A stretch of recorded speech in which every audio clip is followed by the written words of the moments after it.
Today on Zielonka, spring is just around the corner and we need to start preparing the fields for planting. With so much to do, we need a third tractor. But how much can we raise to buy one? Let's get farming.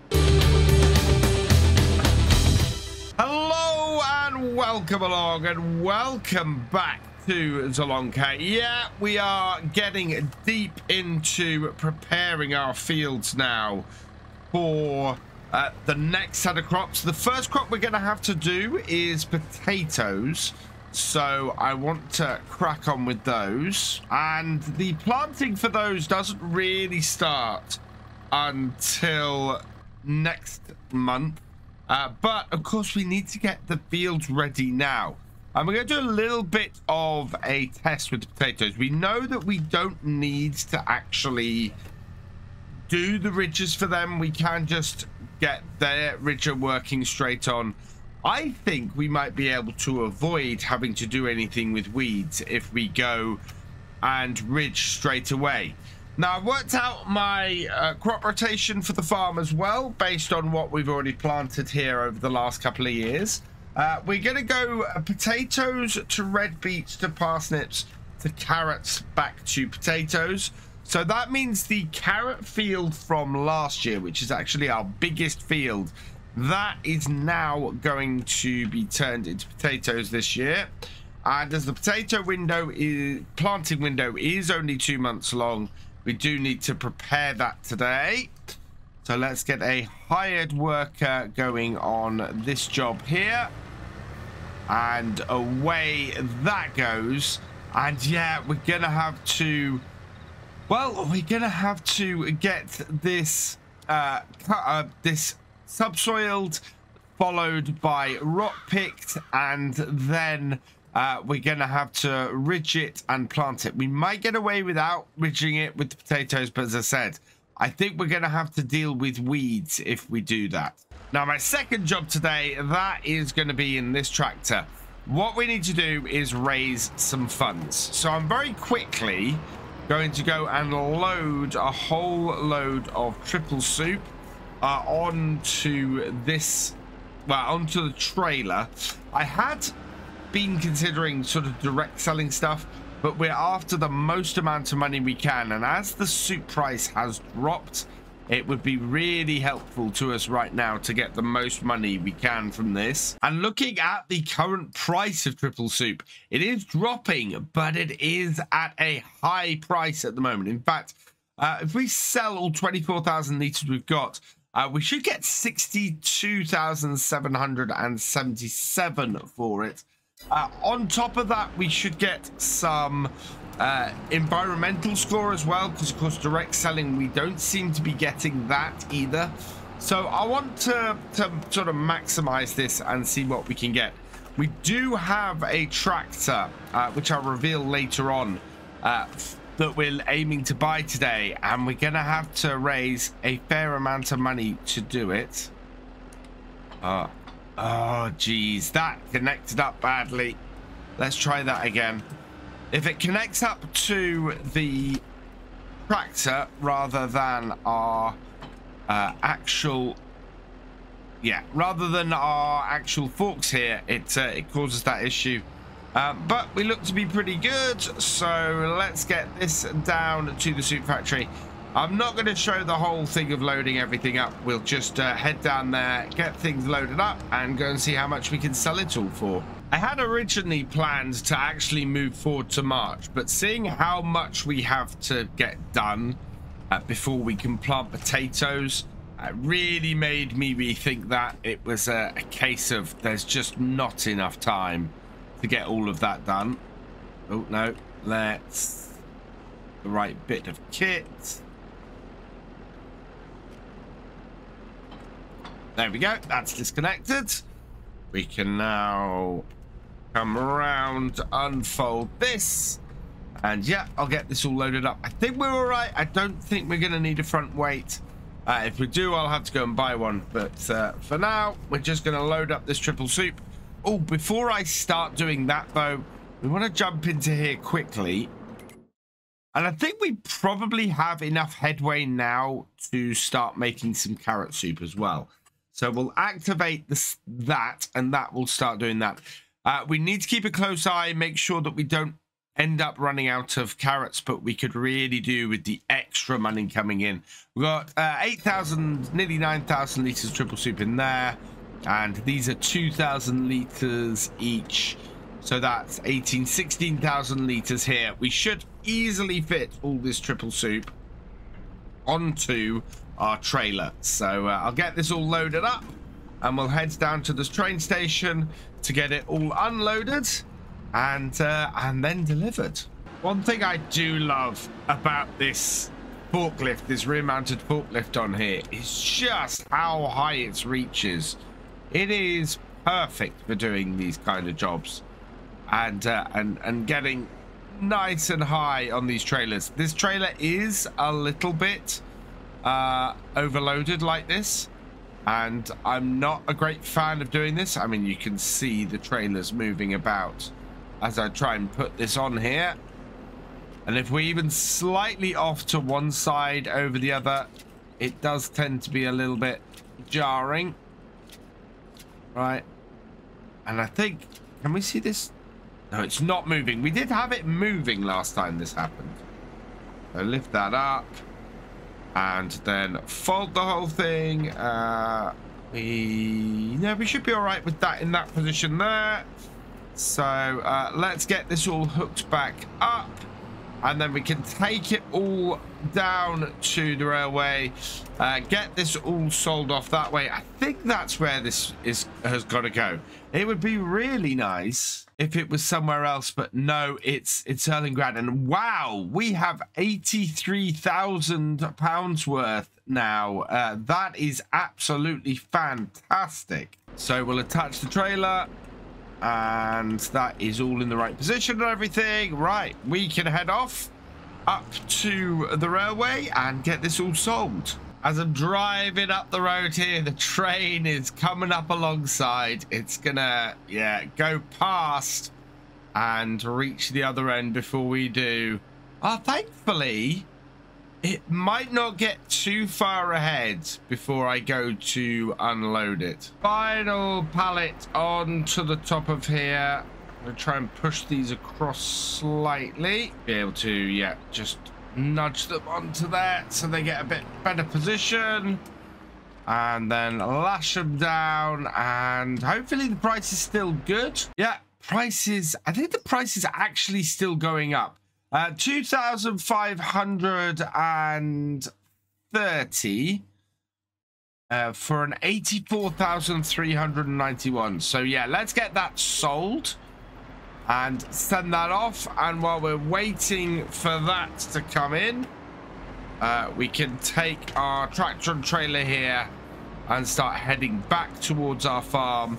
I think we're gonna have enough to buy the tractor I want to buy, and what we're gonna do is we're gonna take this back to the farm and see exactly how much we have. It might even, whoa, nope, tell me when we get, no, it's gonna tell me here 70,866 plus 6,298. I think we've had some pallets come off the train, because that is way below what we were expecting to get. Now, I've suspected this has happened with some of our other pallets, and if we come up the top here, yeah, look at this. We got a few pallets kicking around at the edge here. At least 2 pallets of this. So that is triple soup and triple soup. Got some somewhere else. I've seen other soup and things that have sort of gone. In fact, yeah, these have fallen off well away from the actual sell point. So I'll get these cleaned up. We will end up and see where we are after this. But yeah, these need to be sold as well. And as I suspected, up by the sell point, we actually have some potato soup as well. So yeah, I'm gonna get all this sold off, and we'll see where we end up. And yeah, having got everything off and gone, we are at 104,121. That is perfect. that is going to, in fact, give us more than enough to get ourselves a new tractor. Before we continue, this video is brought to you in partnership with the awesome people at Apex Gaming PCs. I've teamed up with Apex Gaming PCs to create my own custom line of PCs suitable for everybody from beginner farmers to virtual farming experts. Apex Gaming PCs are offering up to $250 off your next purchase just by using my link in the description below. So go check them out. So we're back down at the shop, having just dropped off our little farmable tractor. And if we pop into here, what I want is a tractor that is at least 150 horsepower. And we've been very lucky because this has appeared today. This is a McCormick X7 VT drive. I've wanted to have a McCormick on a series for a very long time. And to actually be able to get one on here now is really, really useful. 190 horsepower should be more than enough.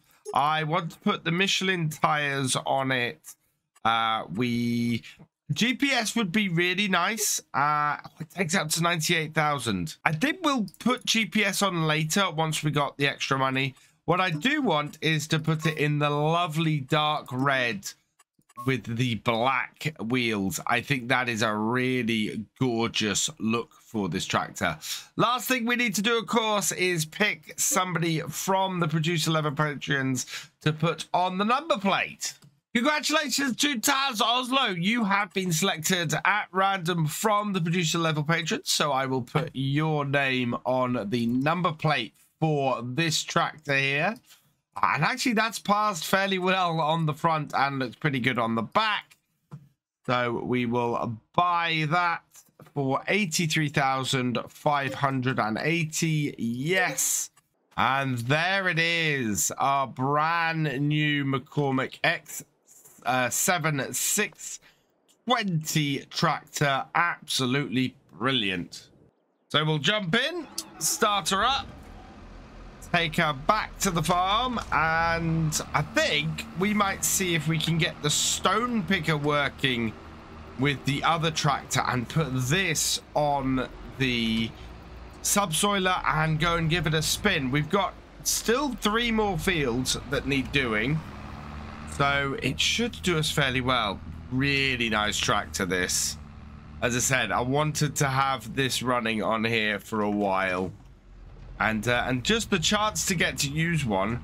I've got 27.6 hours on it, so not too bad as far as hours go. We will lower this, start this up, lower it down, and yeah, this tractor now will become much more of our general use tractor on the farm. So I'm going to go and switch this out for the stone picker. And then we'll get McCormick going with the subsoiler. Unfold this then. Stone picker down here. And will this work with that? It should work with the hired worker.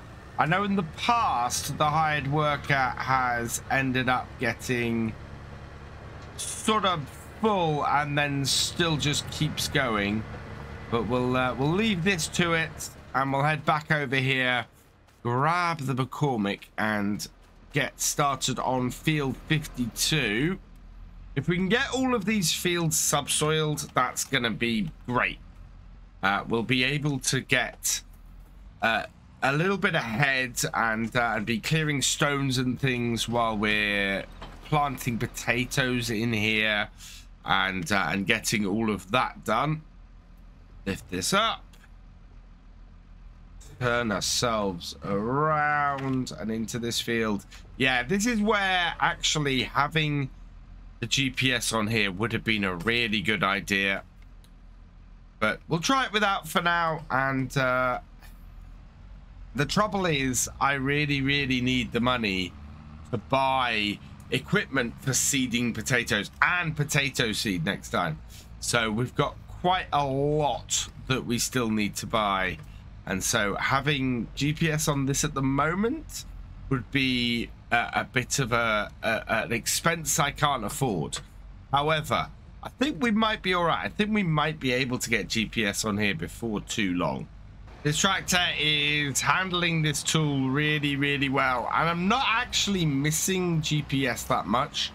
I'm finding it stays on a good straight line pretty easily. So as a result, we're able to do this field without spending that extra 15,000 at the moment. It would be nicer later. It'll be easier to line things up. But in general, it's working well. We've got a good flow going here. Our stone picker is going through the other field quite well.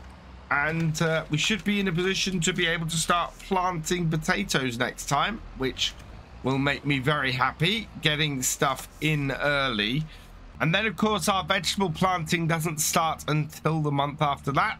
So I think we're going to have all of our fields ready in time, thanks to having the extra horsepower on the farm. I was having a conversation with another content creator the other day about how useful a subsoiler actually is in game, because it's an odd piece of kit that sits between a cultivator and a plow, in that it removes a plow state but leaves the ground in the same way as a cultivator would be at the end. It doesn't seem to prevent weeds. We did the subsoiler last year, and we seem to still get weeds in all of our fields last year. So it doesn't seem to prevent weeds like a plow does, but it also seems to have the same negative effects as a plow. So when you're using precision farming, this counts as doing more harm to the soil, so it impacts your soil score. It's an odd piece of kit. It's useful to us here because it's a little bit wider than a plow, so it allows us to get through this job a bit quicker, and at the same time means that we get rid of that plowing state, which is something that we hit all the time with the vegetables, is they always have to be plowed after each crop.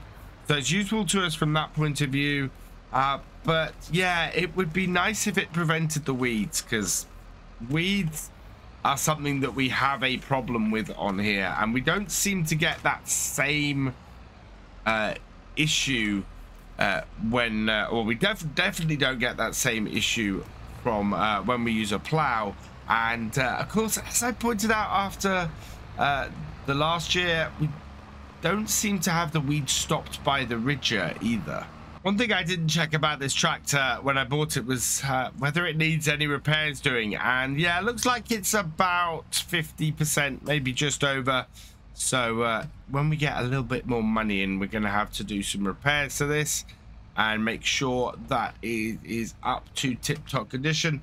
That could be why it seems a little bit slower on this cultivator than I'd expect. I'd possibly expect to be getting another mile an hour out of it.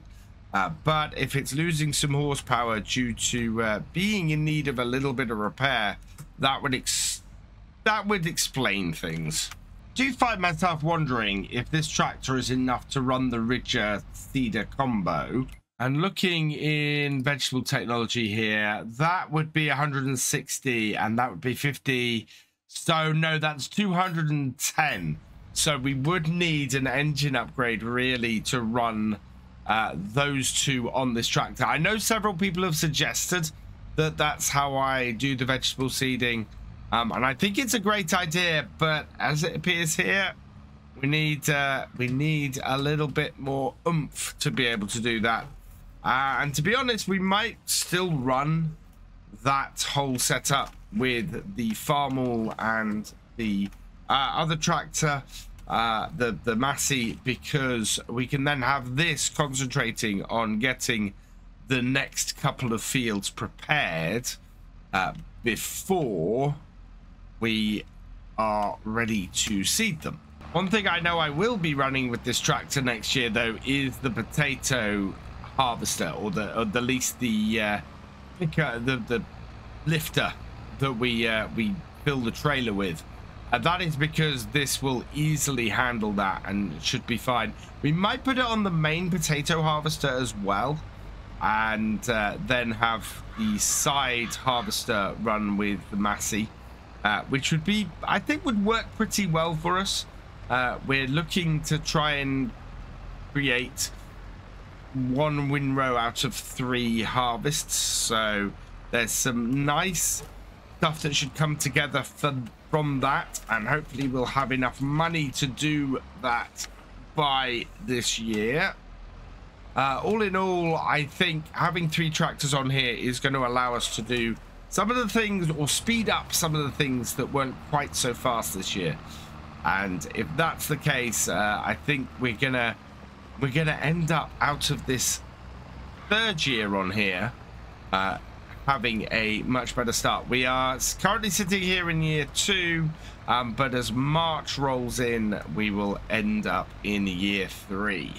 I'm really loving this tractor. It is handling this subsoiler really well. It's keeping nice and straight on the field. It hasn't broken down on me yet, despite the fact that it is hovering around that 50% mark. We seem to have missed some of the weeds there, though. I don't know quite what happened there.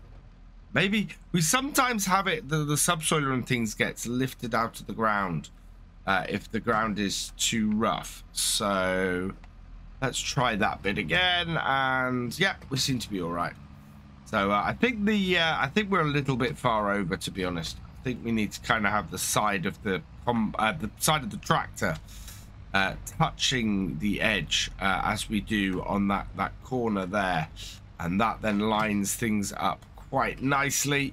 All in all, though, yeah, I'm loving this. I've wanted to try this for a while, and it seems that I've been able to. We've not got too many hours on it, only 28 hours on it now, so nice and low, all things considered. And I think this tractor is going to serve us well. Our final row for the subsoiler on this field, and yeah, we have just this massive amount of stones on here. I really want to have an experiment where we get a field subsoiled, destoned, and ridged at the very least in one day, if not ridged and seeded. And just see if that does prevent weeds in that field. At the moment, I don't see how we can get all of that done on all of our fields. Even the destoner at the moment is only about 2/3 of the way through the field. And so that's going to take the rest of today to finish. Whereas, yeah, we're not going to get the destoner onto here today. And that's going to have to run on here next time, while we are doing the potato planting, probably with this tractor. I think we're going to need the horsepower from this to do the potato planting, because the planter we want, yeah, is going to be the 3-meter one. That requires 150 horsepower. Okay, so actually our Massey would run this if we needed it to. I'm kind of hoping we might see it in here, but yeah, that's not going to happen at the moment. That Brantner trailer, that would be quite useful, especially... Oh no, I thought that this might go flatbed, but it doesn't. So yeah, and similarly that sprayer would be quite useful. We don't have enough money for most of this here. So yeah, we're gonna leave it that next time. And in fact, for the first time, our tractor has conked out. So we'll take this down to the shop. We'll get this repaired while we have the cash. And then that, I think, has been a pretty good start for this tractor today. So repairs to it are going to be 3,203. Ouch. But it is at least repaired and fully working again. So it won't conk us out on us while we're doing any more work. And I just want to go and park this up over here. We'll put this in the shed, then it's out of the way, and we can decide whether we're actually going to take the subsoiler off this tomorrow to go planting, or whether we'll go and do some more subsoiling. Meanwhile, our stone picker here is still hard at work, and Well, we've got a little bit of time yet. So let's stop this. Let's start it up again. Let's I want to set myself a GPS course, but I think this won't work with that. So we'll just try and keep on the 90 degree here. And yeah, we're going faster than the hired worker was. So we might actually be able to clear this up by 5:30. And we're full.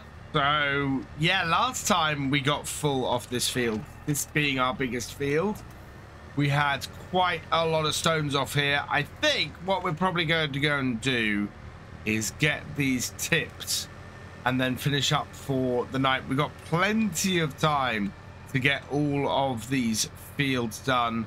I'm also going to immediately sell all of these stones because it's good to get a little bit of extra money in, and it will be useful to us at the moment, especially after having spent so much repairing the new tractor.